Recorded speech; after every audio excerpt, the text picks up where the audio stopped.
के कष्ट में हो या उसका कोई प्रियजन उस तरह के कष्ट में हो, आर्त होता है, दुखी। और ये परमात्मा के चरणों में इसलिए, केवल इसलिए आता है कि हे प्रभु, जो मेरा ये कष्ट है वो तू दूर कर दे, वो तू दूर कर दे।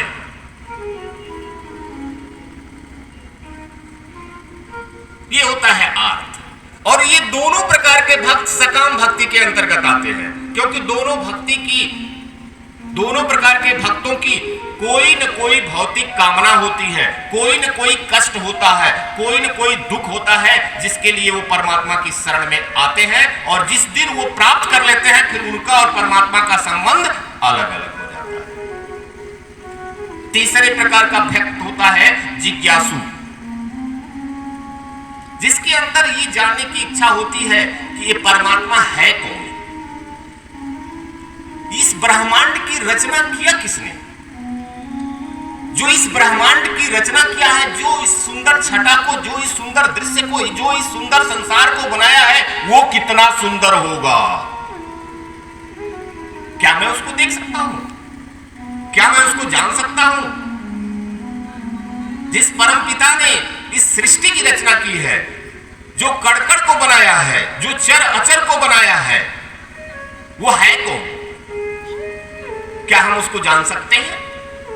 क्या वो जाना जा सकता है? ये होता है जिज्ञासु। स्वामी विवेकानंद जी, स्वामी विवेकानंद होने से पहले उनका नाम था नरेंद्र दत्त, नरेंद्र दत्त नाम था उनका। स्वामी विवेकानंद नहीं हुए थे। उनके मन में वो मूर्ति पूजक थे, जैसे हम लोग भी पहले मूर्ति पूजा करते थे, मूर्ति पूजक थे। उसे मूर्ति की पूजा करना बुरा नहीं है, क्योंकि वही तो हमारी प्राइमरी पाठशाला है।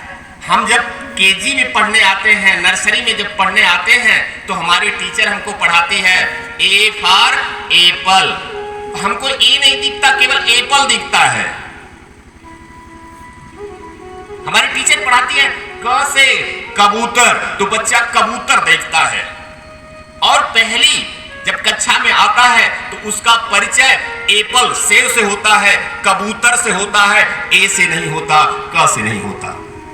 ये मूर्ति, ये पूजा पाठ, ये मंदिर, ये मस्जिद, ये गिरजाघर, ये प्राथमिक पाठशाला है, जो हमको बताती है कि क से कबूतर, ए फॉर एप्पल।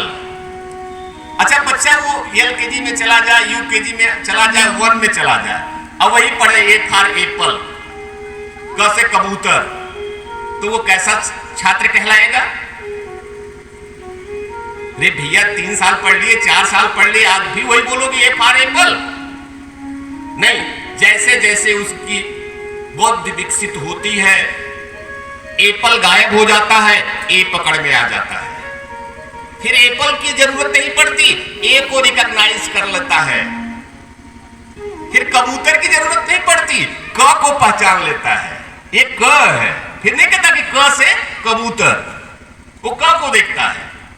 ठीक यही हम मंदिर जाते हैं तो भगवान का स्वरूप जानने के लिए, भगवान है का एक श्रद्धा, एक आस्था, एक विश्वास मंदिर में जाने पे मिलती है।